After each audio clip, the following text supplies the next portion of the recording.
I close my eyes, but the memories of that dreadful night are as vivid as ever. I was only 7 years old, a little girl with a curiosity that often led me into trouble. Our cosy family home had always been a haven of comfort, but on that night, it transformed into a realm of unspeakable horror. I remember it was a chilly autumn evening, the air crisp with the scent of fallen leaves. My parents had just kissed me goodnight, tucking me into bed with my favourite teddy bear. They assured me there was nothing to be afraid of, that the monsters lurking in the shadows were nothing but figments of my imagination. Little did they know, this time, they were wrong. The gentle glow of my nightlight cast a warm, amber hue across my room, creating a sense of security that lulled me into a peaceful slumber. But the calm was short-lived. In the middle of the night, I was roused from my dreams by a sound, a faint, eerie scratching emanating from my closet. I lay still for a moment, my heart pounding in my chest, hoping it was just my imagination. But the insistent scraping continued, growing louder and more pronounced. I pulled the covers up to my chin, my eyes fixated on the closet door, which now seemed like a portal to an unknown terror. "Mum! Dad!" I called out, my voice trembling. There was no response, only the haunting echoes of the scratching. Panic surged through me as I realised I was alone, with only the shadows and that relentless noise for company. Summoning every ounce of courage I could muster, I pushed the covers aside and crept toward the closet. My small hand trembled as I grasped the doorknob and slowly, cautiously, turned it. The door creaked open, revealing a sliver of darkness within. And there it was, a grotesque, elongated hand with gnarled, bony fingers, emerging from the inky abyss of the closet. My breath caught in my throat as I stared in abject horror. The hand seemed to beckon, its twisted fingers twitching, inviting me to come closer. A scream tore through my lips, but no sound escaped. I stumbled backward, my heart racing, and dashed out of my room, racing down the hall to my parents' bedroom. I flung the door open, tears streaming down my face, and tried to explain what I'd seen.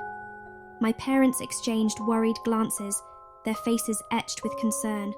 They followed me back to my room, where the closet door hung open, but the grotesque hand had vanished, leaving no trace of its presence. My parents assured me it was just a nightmare, that there was nothing to fear. Reluctantly, they tucked me back into bed, their soothing words and the comforting glow of my nightlight lulling me into a restless sleep. But as the night wore on, I couldn't shake the feeling that something was terribly wrong. The scratching noise returned, louder and more menacing than before. It filled the room, drowning out the hum of the nightlight, and my fear intensified. I knew I had to investigate, to prove to myself that there was nothing to be afraid of. I climbed out of bed once more, my small feet padding toward the closet. This time, I flung the door open with all the courage I could muster. The grotesque hand was there again, its bony fingers reaching out toward me. I screamed and my parents rushed into the room, but this time they saw it too, and their faces contorted in terror. Before they could react, the hand retreated, disappearing into the darkness of the closet. They rushed me out of the room, their voices trembling with fear. My father called the police, while my mother held me close, her face pale and ashen. But when the officers arrived and searched the closet, there was nothing to be found. No grotesque hand, no explanation for the horrors we had witnessed. My parents decided that we should leave the house, that it was no longer safe. We spent the night at a nearby hotel, trying to put the terrifying ordeal behind us. But little did we know that the horror was far from over. Days turned into weeks, and the scratching noises continued to plague our every moment.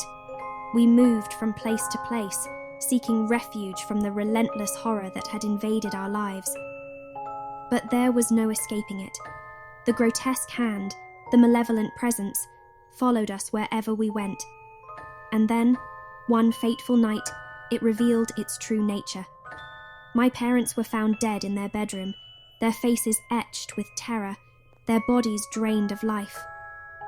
The cause of death remained a mystery, but I knew the truth. The grotesque hand, the sinister entity that had haunted our lives, had claimed them. Now, years later, I live in constant fear, haunted by the memories of that night and the relentless malevolence that pursued us. The grotesque hand still lurks in the shadows, waiting, watching, and I know it's only a matter of time before it comes for me too.